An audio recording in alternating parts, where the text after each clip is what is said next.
Bismillahirrahmanirrahim. Assalamualaikum warahmatullahi wabarakatuh. Alhamdulillah. Alhamdulillahi rabbil alamin. Segala puji bagi Allah, pencipta langit dan bumi, yang telah menciptakan segala sesuatu, termasuk apa yang orang-orang kafir sembah adalah bagian dari ciptaan Allah yang kemudian dijadikan sebagai tandingan, sembahan tandingan. Salam serta taslim kepada junjungan kita baginda Rasulullah Muhammad sallallahu alaihi wasallam.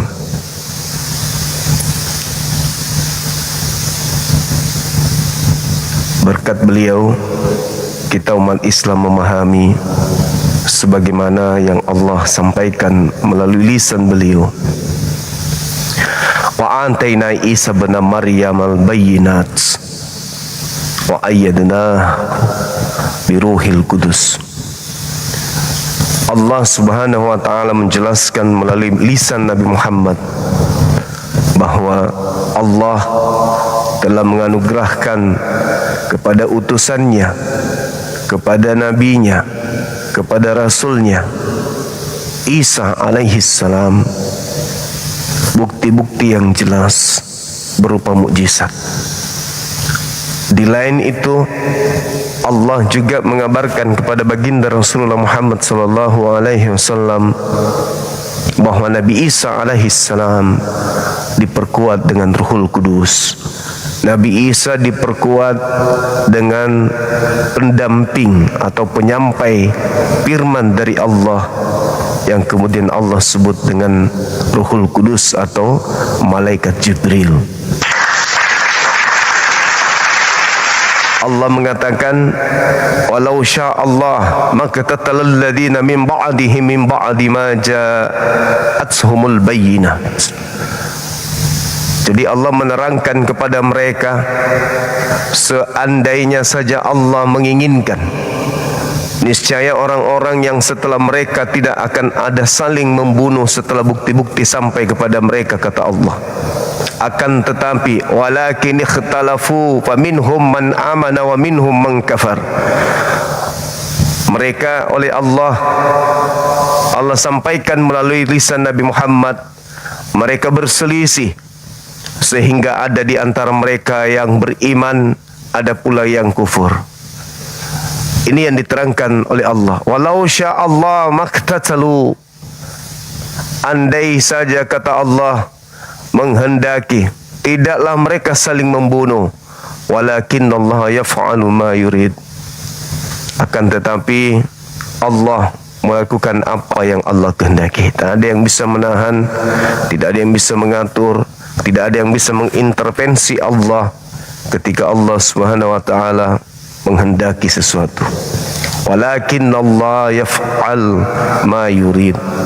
Allah melakukan apa yang Allah kehendaki. Kita tidak bisa mengintervensi Allah. Untuk itu, sahabat yang dimuliakan oleh Allah, di pagi hari yang cerah ini, sebelum kita beraktivitas, kok kita pula sebelum bang semua beraktivitas di luar, saya menyapa pagi.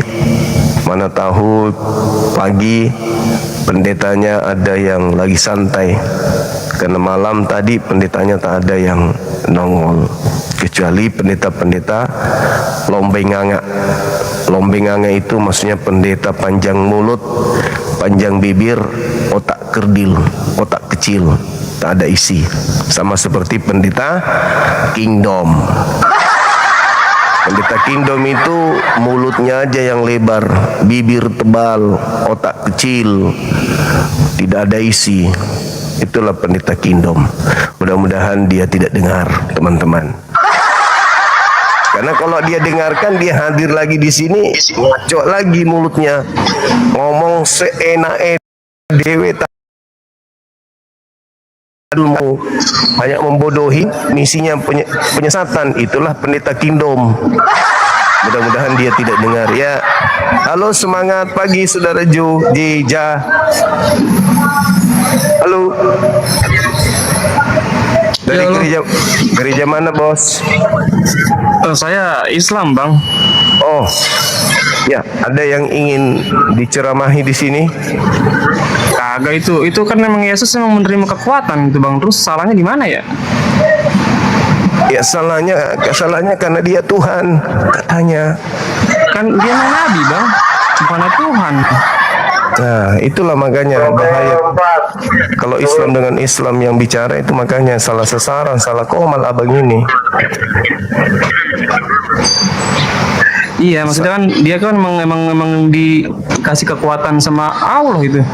Iya. Makanya saya heran juga kalau ada pendeta mengajarkan manusia yang diberi kekuatan kok jadi Tuhan gitu, saudaraku. Tapi kan memang dia gini, Bang ya. Maksudnya kan orang-orang Kristen kan beranggapan Yesus itu kan jalan keselamatan. Tapi emang dia emang jalan keselamatan kan? Semua nabi kan jalan keselamatan. Betul. Tapi mereka maksud jalan keselamatan itu beda dengan kita Muslim. Kalau mereka jalan keselamatan itu adalah Tuhan yang turun ke bumi menjadi bayi. Berarti secara nggak langsung dia menolak waras, Bang. Betul. Kayak pendeta Kingdom, mana waras dia. Tapi mudah-mudahan dia tidak dengar. Pendeta Kingdom itu mudah-mudahan tidak dengar. Iya, kok. Iya, maksudnya ini saya pengen denger abang debat sama pendeta lagi nih, seru ini. Nggak ada yang mau naik apa gimana ini? Iya. Pendeta Kingdomnya lari dia, kabur dia pagi-pagi. Tapi pernah nggak bang sama ini bang sama Bang Edis TV bang? Itu murid saya itu, Putih Emira Syukran. Edis itu murid saya yang saya kader dari Facebook. Kemudian dia lari-larian masuk ke Zoom. Di Zoom jadi bulan-bulanan pindah ke TikTok. Di TikTok tidak berdaya lari ke luar negeri. Di luar negeri dia sering ngintip saya berdebat. Materi-materi debat saya diambilnya. Lalu dia menyerang sesama Kristen dengan mengatakan Yesus itu punya Tuhan. Mengambil ilmu dari saya diam-diam, menghantam sesama Kristen dengan mengatakan bahwa salib itu rencana iblis. Tapi saya ya baru tahu bang bahwa perpecahan di Kristen itu lebih banyak ya dibanding perpecahan di Islam ya. Di Islam tidak ada perpecahan, mana ada perpecahan di Islam? Enggak, maksudnya kan kalau kita kan mungkin perpecahannya seperti apa ya contohnya ya kayak pemahaman mungkin atau bukan Ya. perpecahan Tuhan maksudnya.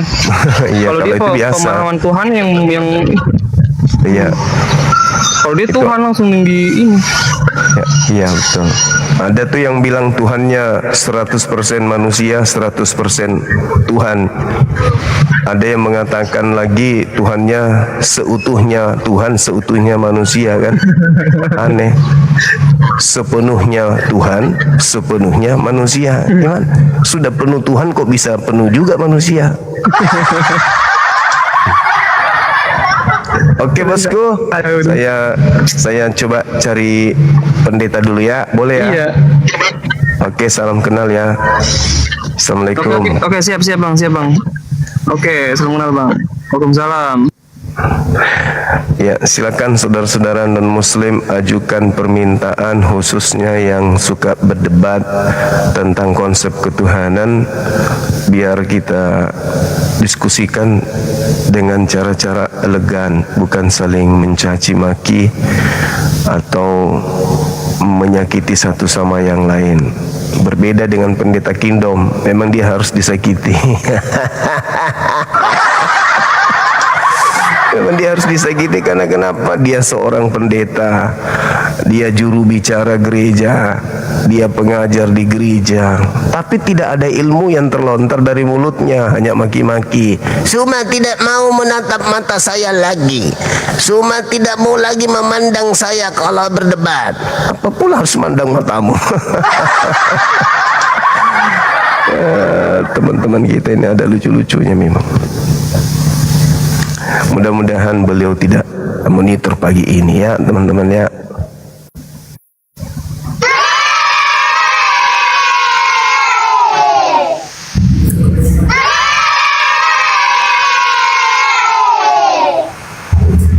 Pagi abang di sini. Gimana, sehat bro? Banget, sehat banget. Oke, jadi gini ya, saya gini abang. Saya senang sekali dengan narasimu tadi bahwa kita itu berdiskusi,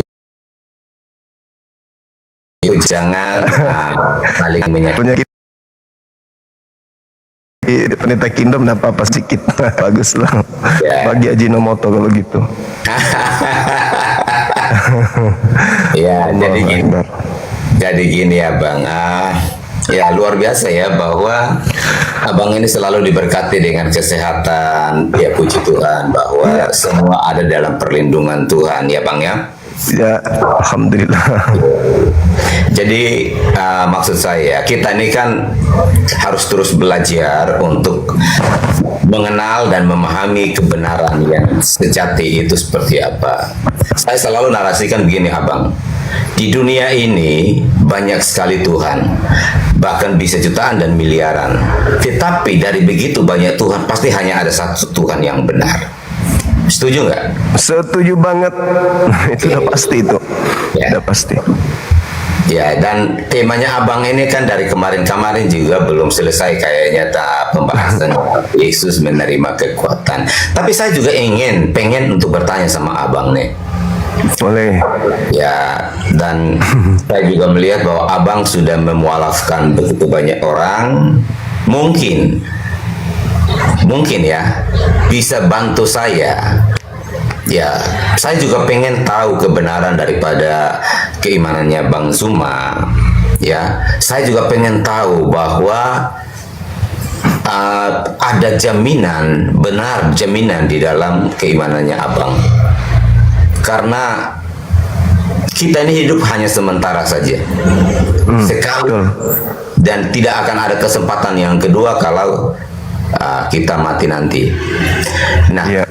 selama kita hidup di dunia ini, kita diberi kesempatan, manfaatkan kesempatan itu untuk kita pelajari benar-benar Tuhan yang mana itu yang layak disembah, sehingga ketika kita metong nanti kita tidak di-prank. Kita punya jaminan, ada something yang sudah kita siapkan untuk kehidupan kita kelak. Jadi jangan sampai kita mau berkata gini bang ya, oh saya sudah percaya Tuhan yang benar. Itu anggapan kita.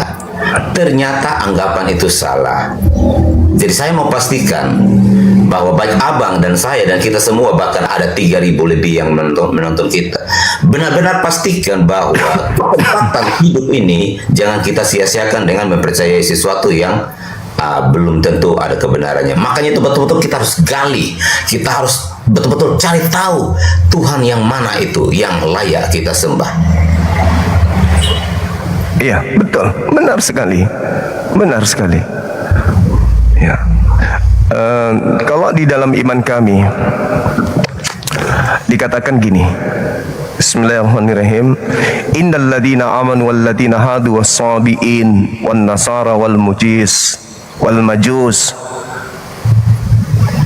Di akhir ayat itu Allah Subhanahu wa taala menerangkan bahwasanya innallaha ala kulli syai'in syahid.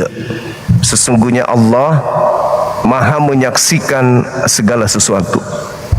Berbeda dengan makhluk. Kalau makhluk itu tidak maha menyaksikan.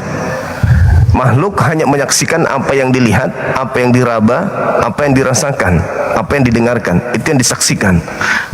Sementara pencipta langit dan bumi itu maha menyaksikan segala sesuatu. Innallaha ala kulli syai'in syahid. Nah, kami menyadari bahwa apa yang kami lakukan itu disaksikan oleh pencipta. Kami tidak mesti harus menyaksikan pencipta. Penciptalah yang harus menyaksikan kami. Karena pencipta itu maha menyaksikan, maka konsep di dalam Islam tidak mewujudkan Tuhan itu dalam bentuk materi. Karena dimanapun umat Islam berada, keadaan apapun itu Tuhannya senantiasa menyaksikan. Maka kaidah awalnya adalah Al-Quran mengajarkan kepada kami untuk mengetahui bahwa Allah itu satu. Qul huwallahu ahad. Tuhan yang satu ini menyaksikan apapun yang kami lakukan. Meski kami tidak menyaksikan wujud langsung daripada pencipta, tapi pencipta menyaksikan kami. Allahus Samad, pencipta langit dan bumi yang maha menyaksikan ini adalah tempat meminta segala sesuatu, tempat bergantungnya segala sesuatu. Lam yalid wa lam yulad. Tuhan yang maha menyaksikan ini tidak bersilsilah, tidak punya ayah, tidak punya kakek, tidak punya anak, tidak beranak dan tidak diperanakan. Walam yakul lahu kufuwan ahad. Dan Tuhan yang maha menyaksikan ini tidak setara, tidak serupa dengan apapun. Itu iman. Maka kami hadir di atas muka bumi merasa selalu disaksikan oleh Tuhan. Apakah Tuhan yang benar, yang satu-satunya yang Anda anggap itu maha melihat? Tentu Anda mengakui maha melihat. Betapa kecewanya Tuhan yang maha melihat ketika melihat hambanya, ciptaannya menyembah kepada sesamanya manusia. Betapa kecewanya pencipta langit dan bumi yang maha melihat ketika manusia yang diciptakannya dia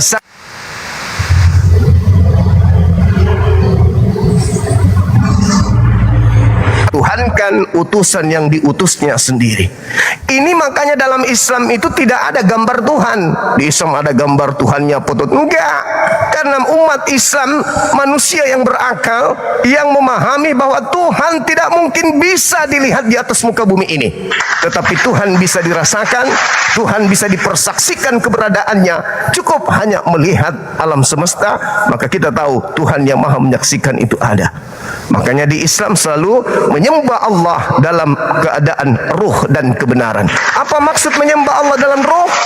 Menyembah Allah dalam ruh adalah khusyuk, melibatkan ruh di dalam beragama, dalam beribadah. Apa yang dimaksud dengan kebenaran? Kebenaran beribadah, melakoni setiap ketukan gerakan ibadah dengan perintah yang punya dasar jelas.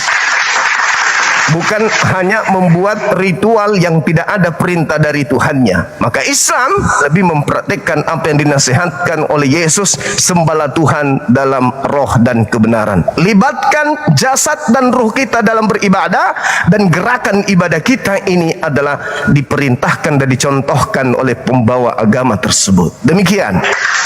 Oke. Ya, luar biasa. Jadi tadi kan Abang juga menyinggung bahwa menyembah Allah, menyembah Tuhan itu dalam roh dan kebenaran, ya. Dan sebenarnya kan ayat ini tertulis di dalam Yohanes 4, ya, percakapan antara Yesus dan perempuan Samaria ini. Nah, ketika Abang juga mengutip menyembah Allah dalam roh dan kebenaran, sebenarnya kan ini ayat dalam keimanan Kristen. Nah, ada tidak tertulis di dalam Qurannya Abang bahwa di situ diperintahkan untuk menyembah Allah dalam roh dan kebenaran? Jadi gini, supaya kita betul-betul kita bisa membedah, dan setiap apa yang kita bedah ini, yang kita sedang diskusi bahas ini, betul-betul bisa memberikan satu keyakinan, ya, bahwa ini betul-betul tertulis di dalam dalam kitabnya saya, gitu ya. Kalau Abang mengutipkan dari Alkitab, nah, kira-kira ada tidak tertulis juga di dalam Quran bahwa diperintahkan untuk menyembah Allah itu dalam roh dan kebenaran, Bang? Oke, baik. Al-Quranul Karim menjelaskan dalam surah Al-Mu'minun, Bismillahirrahmanirrahim, Qad aflahal mu'minun, beruntunglah mereka, sungguh-sungguh beruntung. Yaitu siapa? Orang-orang mukmin. Apa kata Allah? Alladzina hum fi salatihim khashi'un, yaitu mereka yang beribadah di dalam ibadah yang khusyuk. Tuh, ibadah khusyuk, ibadah yang melibatkan ruh. Melibatkan ruh, melibatkan segala kekuatan, melibatkan segala pikiran. ruang hidup hilang seketika terkait dengan materi duniawi. Hanya ada ruh dan jasad dilibatkan di dalam menghadap kepada pencipta. Alladzina hum fi salatihim khashi'un. Menyembah di dalam khusyuk. Kalau khusyuk itu melibatkan jasmani dan ruhani, bukan Allahu Akbar yang diingat nomor togel. Itu yang dimaksud Al-Quranul Karim. Kenapa saya mengutip ucapan Yesus di dalam Yohanes 4:23, 22, Yohanes 4:23-24 ini? Ya, karena saya berdebat dengan seorang pendeta. Bagaimana dengan kebenaran? Allah terangkan kemudian yang dalam kebenaran adalah walladzina hum 'anil lagwi mu'ridun. Tidak melakukan perkataan-perkataan yang tidak berguna. Walladzina hum lizzakati fa'ilun, yang melibatkan jasmaninya dalam kebenaran untuk membayar kemudian kewajibannya, menunaikan kewajibannya terhadap si miskin, terhadap si janda-janda dan seterusnya. Walladzina hum li furujihim hafizun, dan orang-orang yang memelihara kemudian syahwatnya, kemaluannya, kelaminnya dari hal-hal yang tidak dihalalkan, illa ala azwajihim, kecuali kepada istrinya. Itu semua adalah kebenaran. Kebenaran demi kebenaran. Lalu Allah mengatakan apa? Walladzina hum ala salawatihim yuhafizun. Orang-orang yang memelihara salat dalam khusyuk, beribadah kepada Allah, melibatkan jasmani dan ruhnya. Ulaika humul warithun. Endingnya apa? Mereka kemudian adalah pewaris surga. Alladzina yarisuna firdaus hum fiha khalidun. Mereka adalah pewaris surga firdaus, kekal di dalamnya. Jelas itu dalam Islam? Jelas dalam Islam. Tapi kok di Kristen ibadah minggu mana dasar kebenarannya? Silakan. Baik. Ya, kalau bicara tentang ibadah, kenapa Kristen beribadah di hari Minggu, itu pasti ada alasannya juga, karena itu berhubungan dengan kebangkitan Yesus pada hari Minggu itu. Artinya ketika beribadah di hari Minggu itu menandakan celebrating, merayakan kebangkitan Yesus. Dan sebenarnya Abang,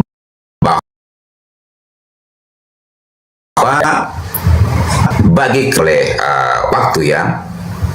Jadi, seperti Yesus katakan bahwa sudah tiba saatnya orang-orang akan menyembah Bapa dalam roh dan kebenaran, artinya tidak dibatasi oleh ruang dan waktu lagi. Anytime, kapan saja itu bisa bebas untuk datang menyembah kepada Tuhan. Tetapi kalau dipilih untuk menjadi pada hari Minggu, itu kan sebenarnya tujuannya adalah supaya setiap umat itu bisa berkumpul dan merayakan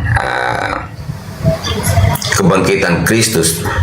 Ya, jadi tidak ada aturan baku gitu ya, jadi harus hari Minggu ya.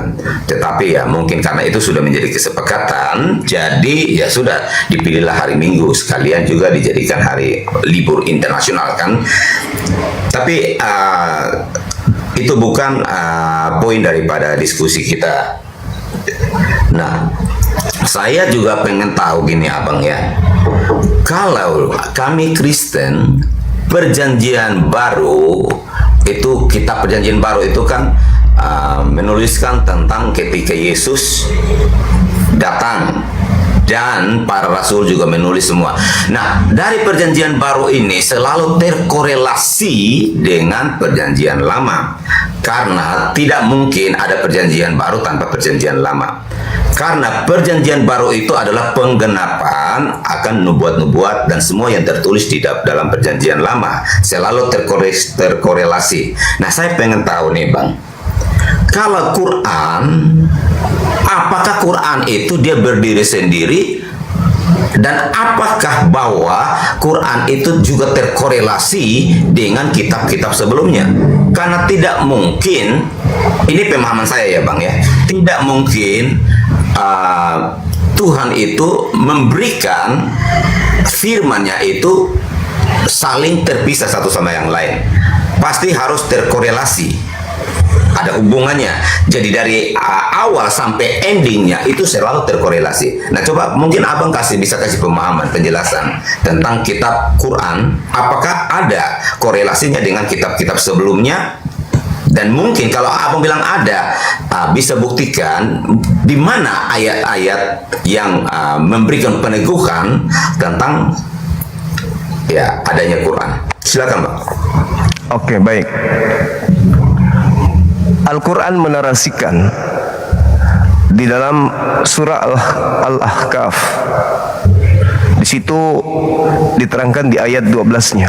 A'udzubillahi minasyaitonirrajim. Wa min qabli kitabu Musa imama wa rahmah. Jadi Allah menyampaikan kepada Nabi Muhammad sebelum Al-Quran, aku telah mewahyukan Taurat kepada Nabi Musa sebagai panutan, pedoman, dan rahmat, kasih sayang. Wa hadza kitabu musaddiqul lisanan arabiyyah liyunziral ladina zalamu. Dan ini Al-Quran adalah kitab yang membenarkan,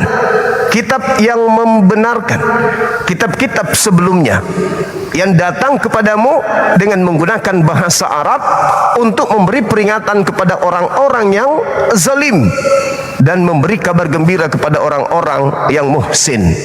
Jadi Al-Quran datang membenarkan kitab-kitab sebelumnya dalam bahasa Arab untuk menjadi peringatan orang zalim. Hati-hati kalian terhadap Torah, hati-hati kalian terhadap Injil, hati-hati kalian terhadap Zabur.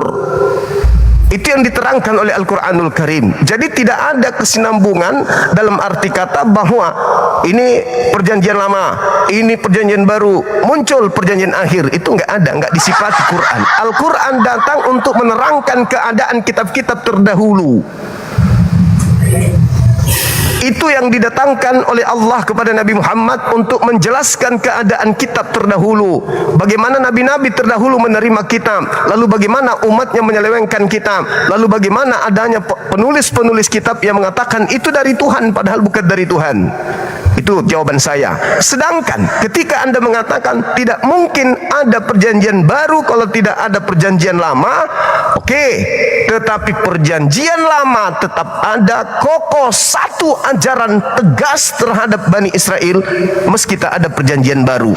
Karena perjanjian baru ini numpang tenar saja dengan perjanjian lama. Tidak ada hubungannya kitabnya Yahudi dengan kitabnya orang Kristen. Tapi orang Kristen menghubung-hubungkan kitab itu biar dianggap bahwa ajarannya itu berasal dari nabi-nabi. Padahal tidak ada satupun nabi yang diutus mengajarkan bahwa Tuhan turun ke bumi lalu diberi kekuatan oleh malaikat. Itu, silakan. Baik. Jadi gini ya Bang ya.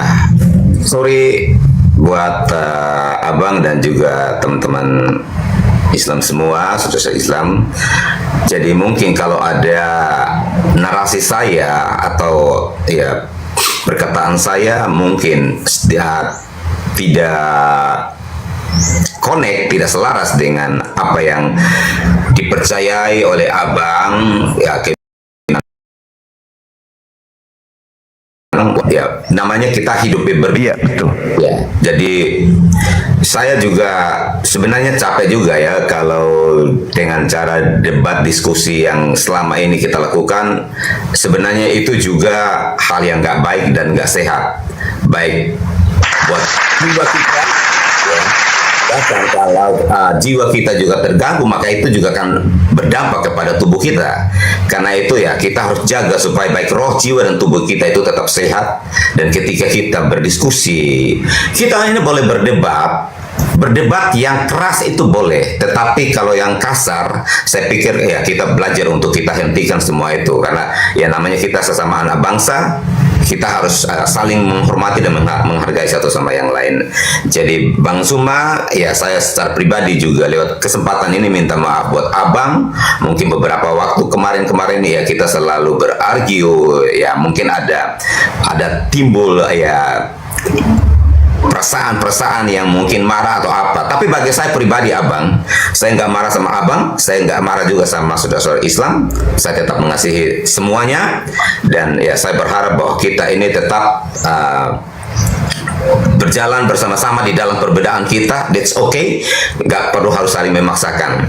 Tetapi kembali ke pembicaraan kita. Nah, Kristen ini adanya itu kan dari orang Yahudi sebenarnya ya. Walaupun kata Kristen ini kan datangnya dari Antioquia, diucapkan oleh orang-orang yang bukan pengikut Kristus saat itu, ya.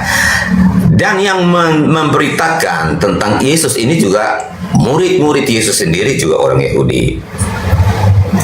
Nah, mereka sendiri yang menjadi saksi, mata saksi hidup yang memberitakan siapa itu Yesus. Jadi kalau saat ini ada Kristen di seluruh dunia, itu bukan karena kami yang mengangkat Yesus menjadi Tuhan, yang melantik Yesus menjadi Tuhan, tetapi ini kan sebenarnya message dari malaikat secara langsung, ya. Kalau kita baca di Lukas 1 ayat 43, Lukas 2 ayat 11, di situ jelas bahwa khususnya Lukas 2 ayat 11, malaikat sendiri yang memperkatakan itu. Makanya kami mempercayai apa yang telah diberitakan ini, Abang.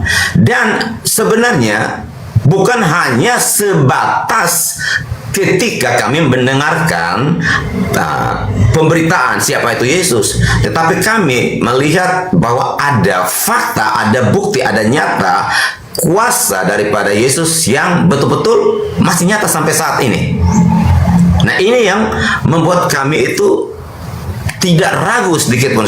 Jadi ini secara pribadi saya, ya Bang, ya. Secara pribadi saya alami. Karena saya sendiri melihat bagaimana kuasa Yesus itu nyata masih sampai hari ini. Bahkan mama saya berdoa buat kakak saya yang metong bangkit, adik saya yang metong bangkit, papa saya yang lumpuh bangkit. Bahkan baru kejadian, kalau abang nanti nonton di VT saya, kesaksian hidup dari istri saya itu minggu lalu itu sakit dan dokter bilang masa penyembuhan pemulihan itu bisa 9 bulan sampai 2 tahun. Tetapi hanya dalam 1 minggu didoakan itu dia mengalami pemulihan yang sempurna. Ya, jadi di sini membuat saya secara pribadi bahwa iman saya kepada Tuhan Yesus itu bukan hanya sebatas karena saya terlahir dari Kristen lalu saya mengimani Yesus, tidak. Tetapi saya punya pengalaman pribadi.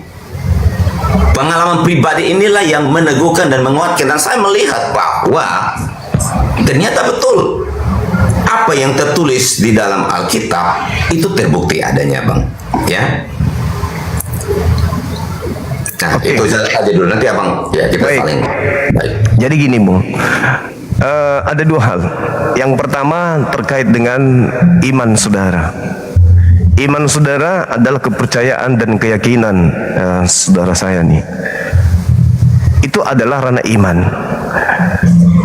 Naifnya adalah iman saudara dibangun dari sebuah kitab yang sayang sekali tidak memiliki legitimasi dari Yesus.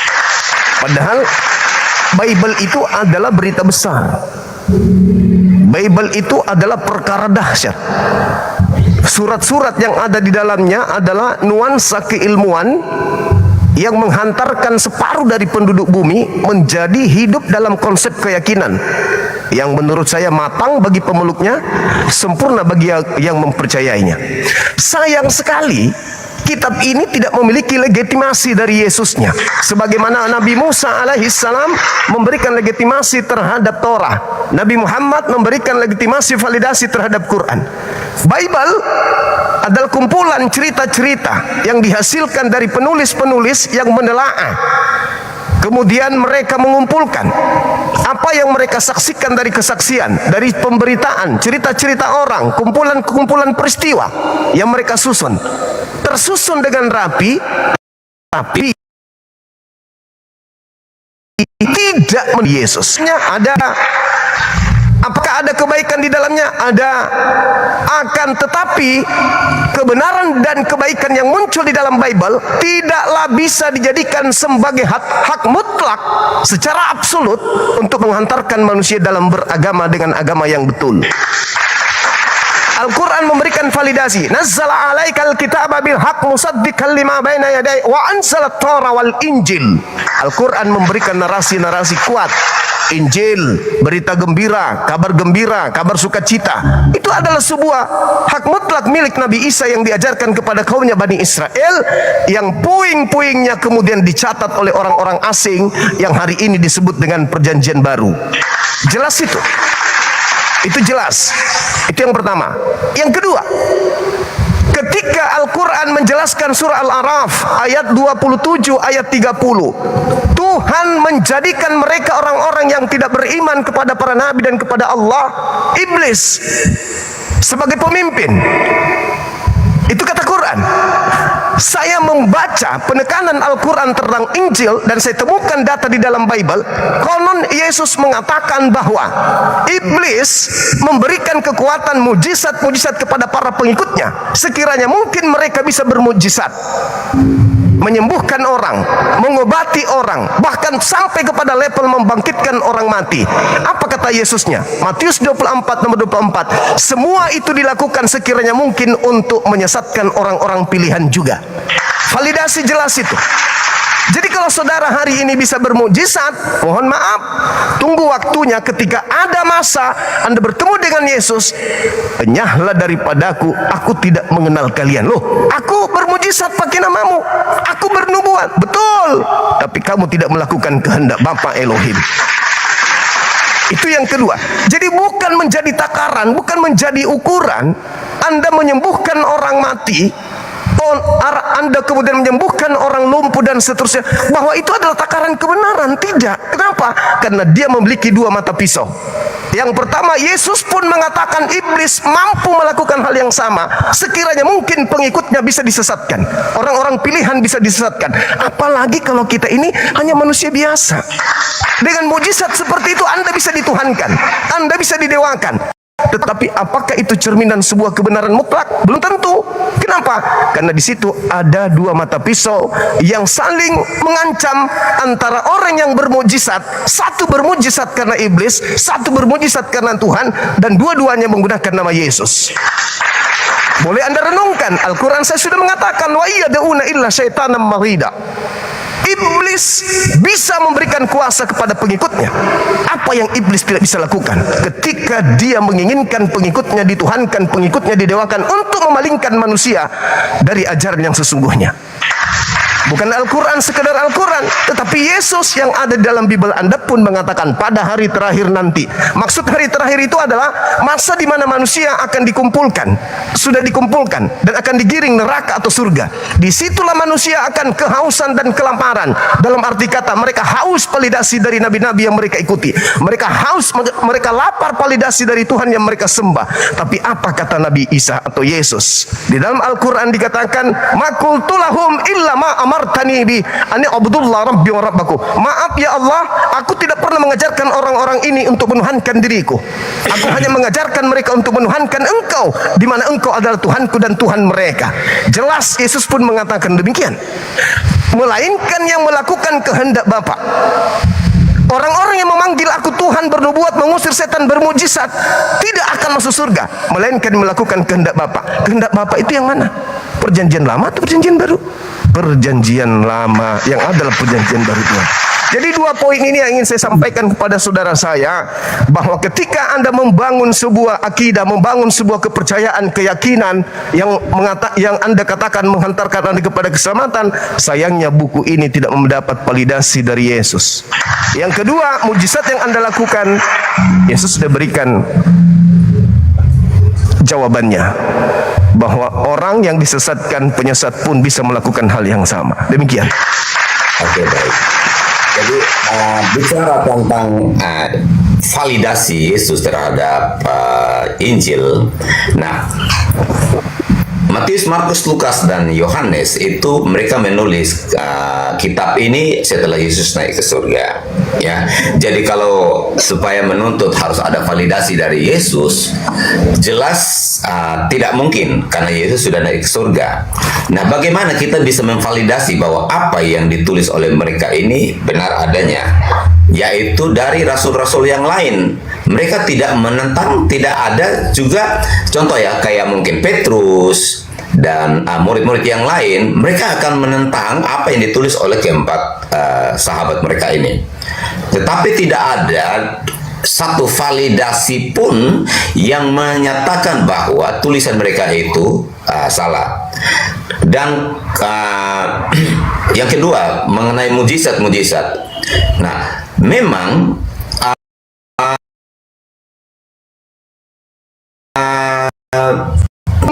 akan ada orang juga yang bisa. Maksudnya begini Bang, Yesus akan membela namanya ketika seseorang itu berbuat mujizat. Contoh, kalau contoh saya ini bukan orang Kristen ya, terus saya tahu bahwa saya pernah mendengar bahwa ada kuasa di dalam Yesus. Nah, saya menggunakan nama itu untuk saya melakukan mujizat. Itu bisa terjadi. Tuhan melakukan mujizat lewat orang itu bukan karena orang itu benar atau salahnya, tetapi karena nama yang dipakai itulah yang menjadi taruhannya. Makanya Tuhan juga melakukan mujizat. Tetapi akan tiba saatnya orang itu akan diusir seperti yang dinarasikan itu. Nyalah engkau pembuat kejahatan. Jadi bukan di mujizatnya yang Tuhan perhitungkan, tetapi dari buahnya lah. Artinya perilaku daripada orang yang telah menggunakan nama Yesus itu kan menggunakannya dengan sia-sia nih Bang ya. Yesus, Tuhan akan membela namanya yang dipakai. Mujizat akan tetap dilakukan, tetapi bedanya di sini Abang, bahwa Yesus kan bilang, engkau akan menerima kuasa, engkau akan diberi kuasa, engkau akan bisa melakukan perkara-perkara yang bisa aku lakukan, bahkan lebih besar daripada itu. Jadi apa yang pernah Yesus lakukan, setiap orang yang percaya kepadanya akan bisa melakukan, bahkan lebih besar daripada itu. Nah, ketika mujizat-mujizat itu bisa kita lakukan dengan nama Yesus, harus selaras juga dengan hidup kita yang benar, sehingga ketika tiba saat penghakiman, kita tidak diusir, tapi malah kita akan dikatakan Tuhan, masuklah, turutlah dalam kebahagiaan Tuhanmu. Nah, seperti gadis 5 bodoh dan gadis 5 bijaksana. Nah, 5 gadis bodoh ini adalah orang juga yang percaya kepada Tuhan, tetapi mereka tidak punya penyediaan. Nah, 5 gadis bijaksana ini mereka percaya kepada Tuhan, tetapi mereka punya penyediaan. Yesus juga memberikan perumpamaan hamba yang setia yang memiliki 5 talenta, 2 talenta, dan 1 talenta. Yang 5 talenta dan 2 talenta mengembangkannya ada dapat bunganya. Nah, sementara yang punya 1 talenta ini dia menguburkannya. Nah, ini yang dikategorikan hamba yang jahat ini. Maka nyala engkau pembuat kejahatan. Jadi kejahatan itu dilihat bukan dari mujizatnya, tetapi dilihat dari buah hidupnya. Nah, begitu Bang. Oke, baik. Jadi ada yang menarik terkait dengan saudara mengakui tidak ada validasi dari Yesus. Ini kalau dipahami nih, sebuah kitab tidak ada validasi dari Yesus, ya sudah selesai. Apapun yang muncul di dalamnya sudah selesai. Maka selayaknya kami umat Islam, kami nggak menerima Bible dan kami tidak menolaknya. Kenapa hal demikian? Karena kami menganggap di situ ada ilmu. Sebagaimana buku kimia, kami tidak menerimanya dan tidak menolaknya sebagai firman Tuhan, tetapi kami menerima apa yang ada di dalamnya, tapi kami tidak menerima sebagai firman Tuhan. Sebagaimana buku fisika, sebagaimana buku yang lain, kami menerima dan tidak menerimanya. Maksudnya apa? Kami menerima ilmu yang ada di dalamnya, tapi kami tidak sampai pada level beriman kalau itu adalah firman Tuhan. Begitu juga Bible. Ada nuansa ilmu di dalam, tetapi tidak sampai kepada level firman Tuhan. Bagaimana bisa menjadi firman Tuhan sedangkan Yesus sebagai penyampai firman yang menjadi tokoh utama, menjadi tokoh sentral dalam Bible tersebut, perjanjian baru tersebut, tidak memberikan validasi terhadap buku ini? Selesai. Clear sebenarnya di situ. Itu yang pertama. Yang kedua, terkait nama Yesus yang digunakan untuk bermukjizat. Yesus sudah memberikan validasi, bukan? Waspadalah agar kalian jangan disesatkan, sebab akan datang banyak penyesat memakai namaku. Kan udah jelas tervalidasi. Makanya saya katakan Bible bukan firman Tuhan, tapi di dalamnya ada kebenaran. Sebagaimana buku kedokteran bukan firman Tuhan, tapi di dalamnya ada kebenaran. Ketika Yesus mengatakan waspadalah kepada penyesat yang datang memakai namaku, saudara ngobatin orang pakai nama Yesus, bukan? Oh iya dong. Jadi nama Yesus itu memang dahsyat. Makanya iblis memakai nama itu ngaku-ngaku Yesus untuk menyesatkan banyak orang. Itu menurut Yesus, bukan menurut saya. Sebab nabi-nabi palsu dan para penyesatnya ketika datang menjual nama Yesus, memakai nama Yesus, Yesus, Yesus, Yesus. Makanya Bung, di dalam Bible kan sudah sangat jelas pada hari terakhir. Ketika Yesus berbicara mengenai hari terakhir, berarti cakupan Bang Suma dan Abang ini itu masuk di dalamnya. Kita yang hidup di bumi masuk ke dalam sana, di ranah itu. Hari terakhir itu semua manusia akan dikumpulkan, dan disitulah Yesus akan memilah, memilih, membedakan antara mana yang domba, mana yang serigala. Di situ Yesus akan mengatakan bahwa pada hari terakhir akan banyak orang, bukankah kami bernubuat, mengusir setan, bermukjizat pakai namamu? Ya, sudah ada di dalam Bible, dan itu tervalidasi sendiri.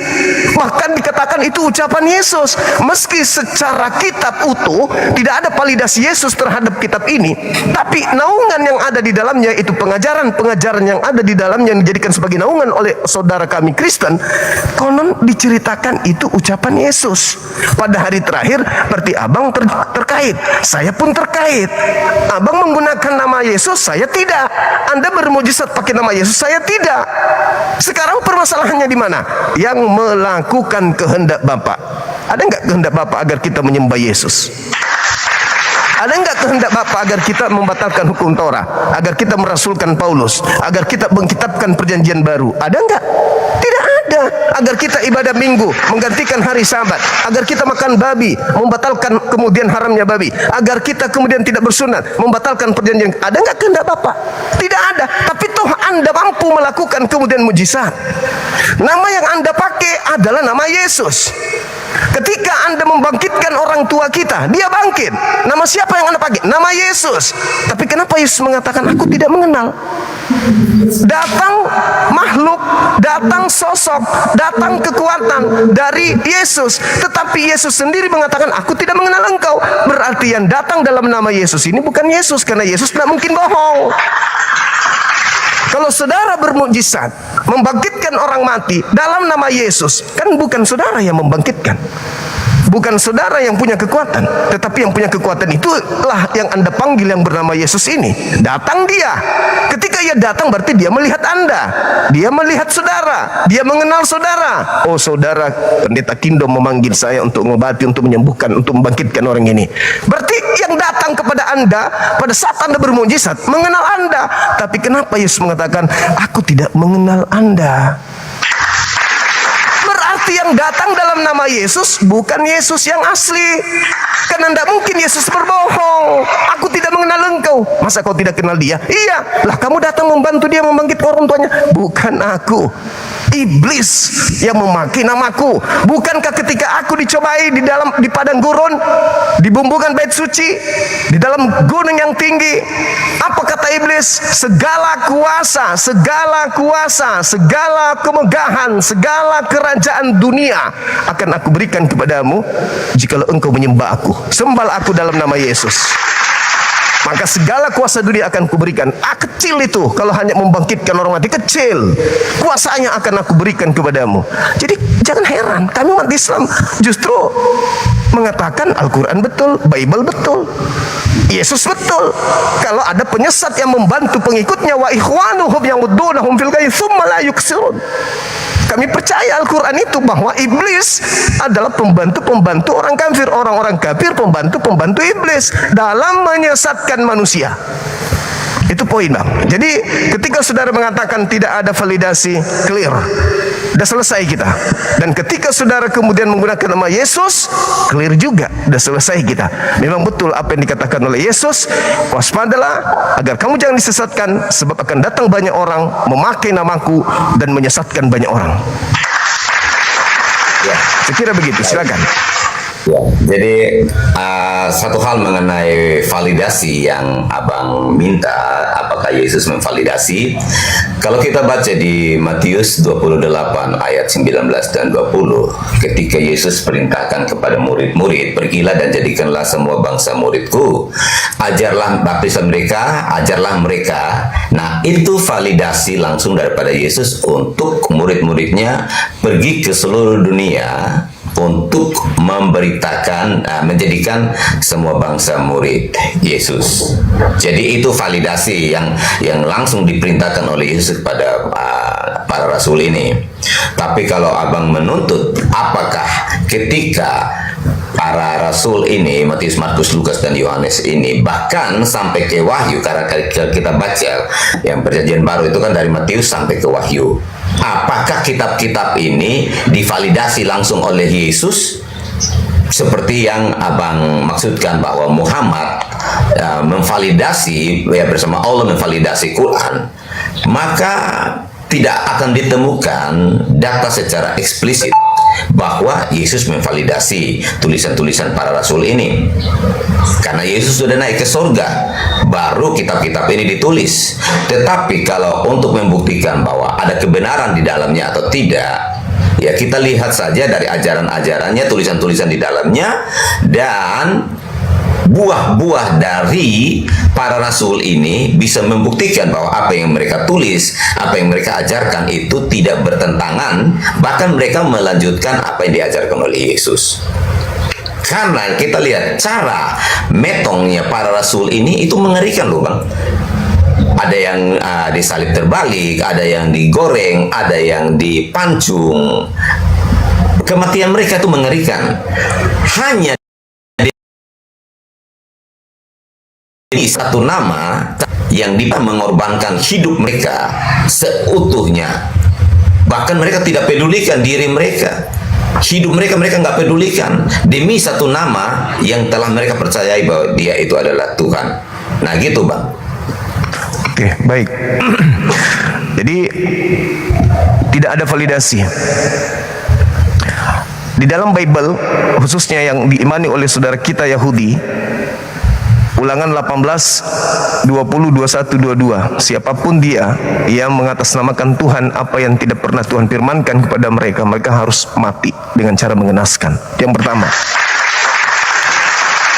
Lalu Amsal 19 nomor 5. Di situ sangat jelas diterangkan, saksi dusta tidak akan luput dari hukuman. Sebab orang-orang menyembur-nyemburkan kebohongan tidak akan terhindar dari hukuman. Itu dalil. Itu dalil. Jadi ketika Al-Quran mengatakan fawailul lilladzina yaktubuna al-kitaba biaidihim summa yaquluna hadza min indillah, celakalah orang yang menuliskan sebuah kitab dengan tangannya sendiri lalu mengatakan ini dari Allah. Celaka. Sama persis yang diterangkan Amsal 19:5, Ulangan 18 tadi.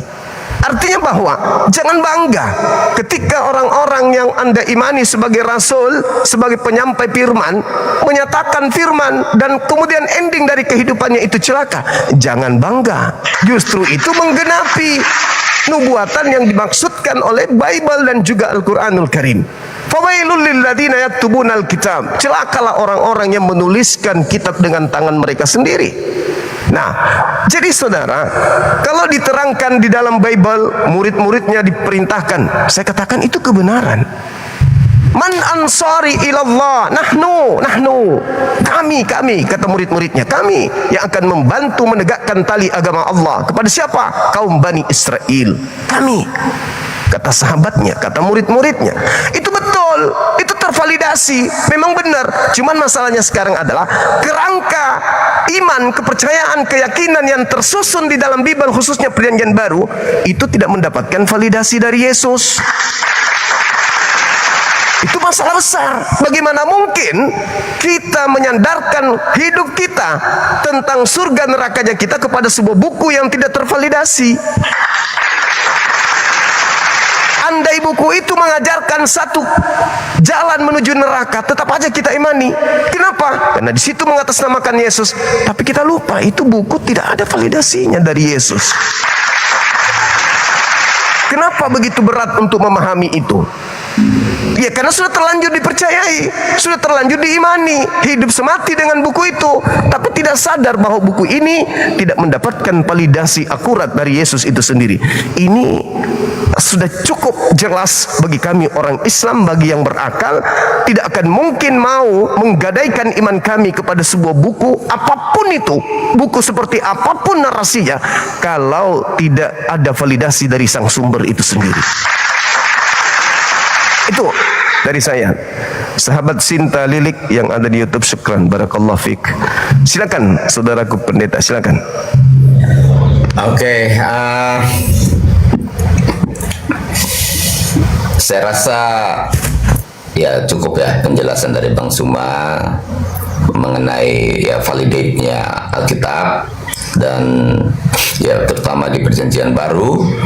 Jadi kalau ya memang hal seperti ini akan sulit dipahami ya baik bagi Bang Zuma dan juga bagi saudara-saudara Islam yang lain. Tapi ya bagi saya secara pribadi ya ini kan bicara tentang ranah iman ya. Apa yang kita percayai dan kalau itu ada dasar kebenarannya ya kita lakukan itu ya. Saya ya mau pamit turun dulu.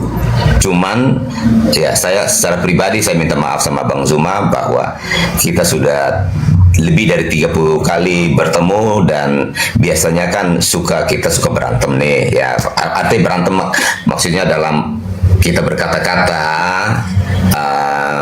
mungkin sudah saling menyakiti. Bahkan secara pribadi juga buat saudara-saudara Islam yang lain juga mungkin tersakiti dengan banyak sekali perkataan-perkataan saya. Nah, lewat kesempatan ini saya juga meminta maaf buat Bang Suma dan semua teman-teman Islam. Saya tidak punya maksud apa-apa ya, seperti yang saya sudah suka narasikan bahwa saya juga punya keluarga Islam. Ya, bahkan nenek kandung saya menikah dengan orang dari Bugis, dari Makassar. Ya, dan mereka juga bahkan menjadi petinggi-petinggi di NTT juga. Jadi kalau saya menyakiti umat Islam, artinya kan saya juga menyakiti mereka sendiri. Jadi sekali lagi sorry buat Bang Suma dan semua teman-teman Islam. Mungkin saya juga pernah menyakiti kalian lewat pernyataan-pernyataan saya. Ya, lewat kesempatan ini saya juga minta maaf buat Bang Suma dan teman-teman semua.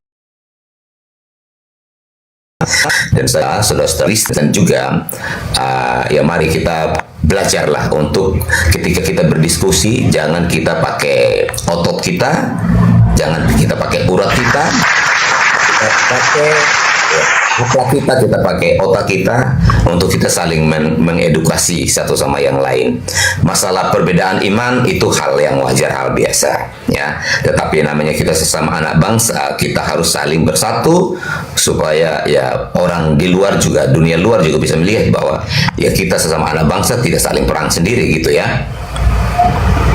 Jadi saya pribadi saya minta maaf dan mungkin teman-teman yang di bawah juga bisa juga memberi maaf buat saya pribadi dan juga teman-teman Kristen yang lain. Baik Bang, baik. Saya juga melalui forum ini mohon maaf sedalam-dalamnya dari ujung rambut saya sampai kaki candaan-candaan saya kepada abang saya. Saya tahu abang orang baik kok, makanya saya tidak ada beban untuk sedikit bercanda membuli abang saya. Saya yakin dari wajahnya abang orang baik.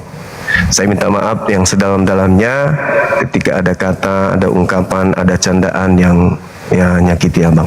Saya minta maaf. Jadi makasih ya, abangku. Thank you. Ada kerjaan yang harus saya kerjakan. Nanti saya lagi ya baik. Oke. Baik. Makasih Bang. Terima kasih. Menambah pengetahuan saya untuk sama kita saling mengisi. Dalam ya. mengisi. Betul. Makasih abangku. Makasih. Sehat terus. Sehat makasih Bang Kindom. Kindom. Iman ya Islam ya. Baik. Masya Allah, luar biasa Bang. Thank you Bang Kindom. Thank you. Saya luar biasa. Saya hormat kepada abang. Thank you. Saya sebenarnya orangnya kocak Bang. Orangnya kocak. Kalau abang lihat saya secara langsung ketemu langsung, kering gigi abang tertawa gue buat. Saya pelawak abangku, saya pelawak. Jadi kalau ada kata-kata yang kurang berkenan, ya sekali lagi saya mohon dimaafkan yang sedalam-dalamnya. Makanya setiap kali saya habis memberikan materi, habis diskusi, saya sejak bertemu dengan teman-teman kita dari pihak sebelah, dari Dinda Dosma yang pernah melaporkan saya, itu kita sudah komitmen untuk menjalin hubungan persaudaraan lintas agama sebagai anak bangsa untuk merajut kemudian persaudaraan. Kita pupuk toleransi Islam Kristen ini dengan baik, meski kita tidak bisa mengelakkan diskusi debat lintas agama karena kita memang mempertaruhkan segala-galanya untuk keyakinan kita masing-masing. Itu. Jadi saya setiap kali habis dialog atau debat, saya benar-benar tulus memohon maaf kepada saudara-saudara kami Kristen dimanapun berada. Arti bahwa ketika kita masuk ke meja diskusi, kita masuk ke meja dialog debat lintas agama, kemungkinan-kemungkinan yang akan terjadi itu kita sudah harus tahu. Ini akan terjadi, ini akan terjadi. Oleh karena itu kita legowo untuk menerima keadaan itu. Kami dihujat, Tuhan kami dihujat, Al-Quran dihujat, Nabi Muhammad dihujat. Itu adalah bagian daripada ruang lingkup debat lintas agama. Jadi kita harus siap untuk melakukan itu. Namun ada satu hal yang perlu dipahami, baik Islam maupun Kristen. Apa itu? Bahwa tidak semua apologet Islam itu berdiri di atas cakupan yang berdasarkan legalitas yang menjadi standarisasi negara kita ini. Ada yang liar, yang tanpa ada wadah atau yayasan yang menjadi dasar pijakan mereka. Itu kami tidak bertanggung jawab. Ketika ada apologet Islam yang melakukan serangan-serangan secara membabi buta di luar daripada yayasan kami tidak bertanggung jawab. Mereka membawa diri-diri mereka masing-masing, tidak membawa nama besar apologet Islam Indonesia. Kami tidak bertanggung jawab atas apapun yang mereka lakukan. Nah, yang kami pingin dari pihak Kristen, dan ini juga saya sudah minta kepada Dinda saya, Dinda Dosma, kalau beliau mendengarkan, sebisa mungkin dari pihak Kristen itu juga ada yayasan yang menjadi naungan para apologet Kristen untuk kita berdialog, membangun dan meraju dialog lintas agama yang elegan. Bisa kok bukti, saya dengan Pendeta Kingdom bisa kok diskusi baik. Beliau bertanya tentang Islam, saya menjabarkan tentang Islam. Kenapa harus korelasikan dengan Bible? Karena ya itu tadi, Al-Quran membahas tentang kitab-kitab sebelum Al-Quran. Itu. Jadi harus kita kemudian mengkonvert dengan kitab yang diceritakan Al-Quran, di antaranya Bible. Jadi jangan kemudian sensi terhadap itu. Kenapa membahas agama kami? Oh, nggak bisa. Al-Quran cakupannya adalah bahasan di tentang agama Anda, tentang kitab Anda, tentang Tuhan Anda. Islam membahas tentang hal tersebut. Jangan sensian, karena bagian daripada Islam itu adalah apa yang Anda imani hari ini. Itu saya sudah ingatkan tuh sama Dinda Dosma. Saya ketemu beberapa kali, terakhir kemarin kami ngopi bareng di Makassar. Saya sampaikan, Dinda, kalau bisa ya bagaimana apologet Kristen ini ada secara lembaga resmi, yayasan yang menaungi mereka, sehingga mereka ada standarisasi di dalam memberikan argumentasi dan seterusnya. Ya, mudah-mudahan itu bisa terrealisasi. Oke, kita lanjutkan teman-teman.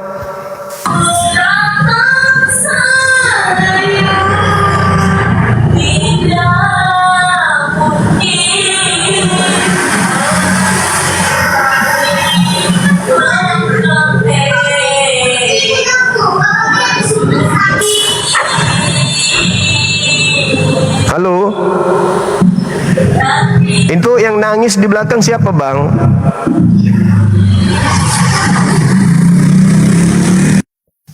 Kok nangisnya begitu? Menangis jam berapa kok nangis? Kenapa dia?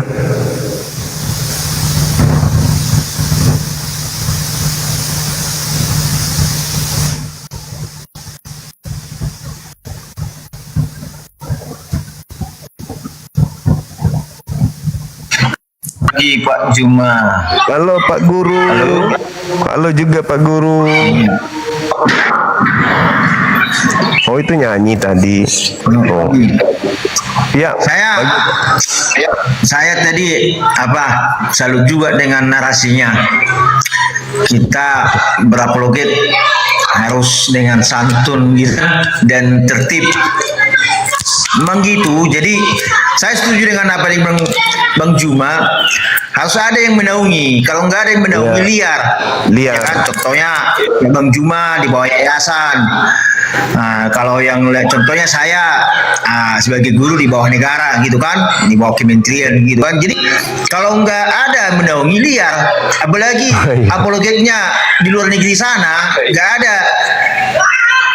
Dia jadi bebas gitu kan. Jadi saya juga sepakat dengan demikian. Makanya saya gak setuju lah gaya itu yang dari luar negeri, karena dia di Amerika suka-sukanya menghujat kan. Saya gak setuju dengan cara-cara kayak gitu. Iya. Ya, gak ada alasan dia. Selalu kalau kita tanya kenapa kok gitu caramu, kita bilang karena mereka juga menghujat Kristen dia. Jadi kalau memang sesama kita di Indonesia kan ada batasannya, ya kan? Iya, betul. Kan kalau di sana dia sekarang ini kulihat kawan kita itu nggak hanya menyerang Muslim, Katolik. Kami para teolog, karena dianggap kami teolog ini hanya belajar aja tapi tidak punya ilmu katanya.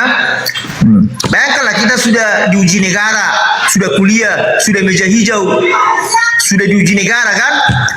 Nah, ujian lagi untuk ini itu. Dibilangnya kami nggak berilmu. Siapa yang nggak berilmu? Tolak ukur orang berilmu itu kan apa? Diuji kan? Diuji secara akademik kan? Benar. Jadi dia yang uji dia siapa? Kemarin kan saya masuk ke Komalnya. Nah, ketika dia tanyai saya, aku tanya dia nggak mau. Loh, memang berat. jadi gimana namanya diskusikan dua arah. Saya bilang, saya tanya Edis, kamu tanya saya bilang. Nah, dia nggak mau saya tanya. Gitu. Dari dulu begitu. Jadi memang saya pendapat lah dengan gitu. Sulit untuk ditanyai. Iya, artinya gini, ketika dia kalah, merasa dia nggak mampu, langsung turun di bawah katanya gitu kan. Nah, jadi kan ya bagi saudara Muslim ya dimaklumi lah, memang gitunya kalau orang kebal hukum. Di negara kita juga kalau ada yang kebal hukum, dihukum kan dia jadi suka-sukanya. Jadi jangan sama orang Muslim, kami aja sering ya dihujat mereka. Kemarin saya naik ke apa? Dibilangnya gitu sama saya. Nah, nggak berilmu katanya. Loh, nggak berilmu, sudah saya sampaikan sama dia. Saya jadi guru diuji, masuk ujian. Prosesnya banyak, bukan hanya ujian akademiknya, ya kan? Backgroundnya, latar belakang kita sampai nama baik kita juga apa. Jadi kalau dia apa yang mau dia dulu di Indonesia liar gitu orangnya. Saya sudah dapat beberapa video tentang dia. Dulu pernah belajar mesianik yang menyebut Yesus itu sebagai Yesua Mesia, yang menyebut Allah, Yahweh sama Adonai, nggak boleh menyebut Allah. Dia nggak ngerti etimologi. Itu kita kan Indonesia. Di Indonesia menyebut Allah nggak masalah karena kita menyebut Tuhan nggak masalah karena kan setelah di Indonesia kan bahasa Indonesia dari Melayu kan, menyebut Tuhan. Allah dari mana? Bahasa Arab. Saya rasa tidak masalah, dia dipersoalkan dia itu. Jadi ya dimaklumi lah kalau saya katakan, tapi saya arahkanlah sama murid-murid sama jemaat, jangan diikuti pengajian demikian. Saya bilang gitu. Murni, padahal dia itu kalau Bang Juma cari ciri-ciri nabi palsu, seperti itulah ciri nabi palsu itu. Iya. Iya, hanya untuk kepentingannya sendiri, ya kan? Nah, kemudian menghujat, mengadu domba, kayak gitu. Iya, betul. Dia kemarin kan sudah menghujat siapa lagi si Romo Cafe, terus lagi menyerang siapa itu Esra Soru gitu kan. Padahal itu kan orang akademik. Kalau dia menghujat siapa artinya si Mel Atok, ya kan nggak masalah lah karena dia bukan orang akademik. Jadi hasilkan dia lah orang akademik dengan orang-orang contohnya Mel Atok, si siapa lagi si Bom. Kami ini kan resmi berdiri di bawah tudungan, tidak liar. Nggak mungkin lah kami mengajar penyesatan sama murid. Kita bilang yang nyalibkan Yesus itu iblis, rencana iblis itu. Kita bilang nggak mungkin karena ada ayatnya kan, Yesaya 53 merujuk bahwa itu rencana Tuhan, rencana Allah kan. Jadi dia kan liar, nggak ada kurikulumnya pun nggak ada tentang cara dia di bawah naungan apa pun nggak tahu kita, apakah yayasan, apakah kementerian, apakah memang ada gereja di Amerika sana. Saya rasa di gereja di Amerika juga nggak mau mewadahi itu dengan cara demikian gitu. Jadi makanya saya salut dengan narasinya Pak Edis kan, terlepas dari semua memang banyak kekurangan, cuma memang adanya. Memang kalau kita nggak ada tudungan, banyak apologet ya, maaf dulu kawan-kawan Pak Edis juga kan banyak itu cara-cara berapologetnya kurang etis, kadang menyerang pribadi, menyerang kayak siapa lah. Kalau Pak Edis sama Yusuf PI ya masih saya bilang saya masuk. Tapi sekarang kan ada kayak siapa itu yang pakai jenggot dibikin sini yang Bergesiani kayak nggak salah sih itu kan, itu juga aduh jorok-jorok kali ngomongnya nggak. Siapa namanya saya? Ada lagi tambah sekarang guru musik dibikin, kan? Cuman dia juga gitu, langsung menyerang. Bukan di sana bukan perdebatan abang mau olah pikiran, tapi berdebat hujat menghujat. Gitu. Iya. Oke lah Pak Edis, terima kasih saya dikasih masuk. Masih apa ini Pak Edis? Nanti malam lah kalau sempat kita atau kapan kita sharing-sharing kan karena saya mau masuk lagi Pak Edis. Oke Bang, oke. Oke Pak Bom, makasih Pak Bom.